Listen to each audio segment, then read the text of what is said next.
Kitchen team ജാൻമണിയെ respect ചെയ്യുന്നില്ല, ജാൻമണി പറയുന്നത് അനുസരിക്കുന്നില്ല എന്നൊരു പരാതി ജാൻമണി വന്ന് സിബിന്റെ അടുത്ത് പറയുന്നുണ്ട്. എങ്കിൽ പിന്നെ ആ കിച്ചൺ ടീമിലുള്ള എല്ലാവരും പണിയെടുക്കാതെ അവിടെ ഇരുന്നോട്ടെ, വന്ന് തിന്നു പൊക്കോട്ടെ, അവര് തിന്നാൻ വേണ്ടി മാത്രം വന്നാൽ മതി അവർ എന്നാണ് സിബിന്റെ ഡയലോഗ്.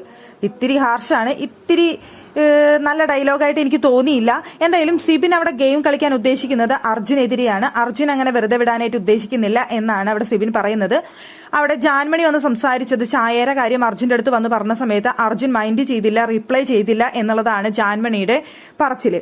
അപ്പോൾ അവിടെ സിബിൻ പറയുന്നത് ഇനി മുതൽ അവർ പണിയെടുക്കണ്ട, ഡെൻ ടീം കിച്ചൺ ടീം പണിയെടുക്കണ്ട, അവർ റൂമിൽ ഇരുന്നോട്ടെ, ഒരു പണിയും അവരെടുക്കണ്ട, നമുക്കെല്ലാവർക്കും കൂടി പണികളെല്ലാം ചെയ്യാം, നേരത്തിന് അവർക്ക് തിന്നാൻ കൊടുക്കാം, തിന്നിട്ട് റൂമിൽ പോയിരിക്കുക, റൂമിൽ പോയിരിക്കുക, അങ്ങനെ അവർ ചെയ്തോട്ടെ, അങ്ങനെ അവരെ നാറ്റിക്കാം എന്നാണ് ഇപ്പൊ സിബിൻ അവിടെ ഇരുന്ന് പറയുന്നത്. ഋഷിയുടെ അടുത്തും പൂജയുടെ അടുത്തും. പൂജയ്ക്ക് എന്തോ അതിൽ എതിർപ്പുണ്ട്, പൂജ അത് വേണ്ട എന്ന് പറയുന്നുണ്ട്. പക്ഷേ സത്യം പറഞ്ഞാൽ ഇവർക്ക് ആർക്കും സിബിനെ എതിർക്കാനുള്ള ധൈര്യമില്ല എന്നുള്ളതാണ് യാഥാർത്ഥ്യം.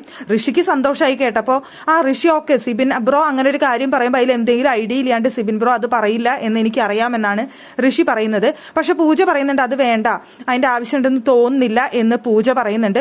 പക്ഷെ സിബിൻ പറയുന്നത് അങ്ങനെ ചെയ്യിപ്പിക്കാം അവരെ കൊണ്ട്, അവർ കൃത്യമായിട്ട് നമുക്ക് ഫുഡ് തരുന്നില്ല, അവർ നമുക്ക് കൃത്യമായിട്ട് കിച്ചണിലെ ജോലികൾ ചെയ്യുന്നില്ല, അവരത് കിച്ചൺ ഡ്യൂട്ടി അവരെ മാറ്റാൻ വേണ്ടിയിട്ടാണ് അവരങ്ങനെ ചെയ്യുന്നത് എന്നാണ് സിബിൻ അവിടെ ഇരുന്ന് പറയുന്നത്.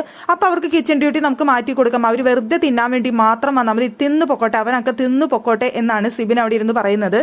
അപ്പൊ പൂജ പുതിയൊരു ഐഡിയ പറയുന്നുണ്ട്. നാളെ നമുക്കൊരു കാര്യം ചെയ്യാം, കിച്ചണിന്റെ മുന്നിൽ ഒരു സമരം പോലെ വെക്കാം, ഞങ്ങൾക്ക് പ്രോപ്പർ ആയിട്ട് ഫുഡ് കിട്ടുന്നില്ല എന്ന് പറഞ്ഞുകൊണ്ട് നമുക്കൊരു സമരം പോലെ വെച്ച് ഒരു കംപ്ലൈന്റ് പറയാം, അല്ലെങ്കിൽ ഞങ്ങൾ ബിഗ് ബോസിനോട് കംപ്ലൈന്റ് ചെയ്യും എന്ന് പറഞ്ഞിട്ട് ഒരു കാര്യം ചെയ്യാം, അങ്ങനെ ചെയ്താൽ മതിയോ എന്ന് പൂജ ചോദിക്കുന്നുണ്ട്.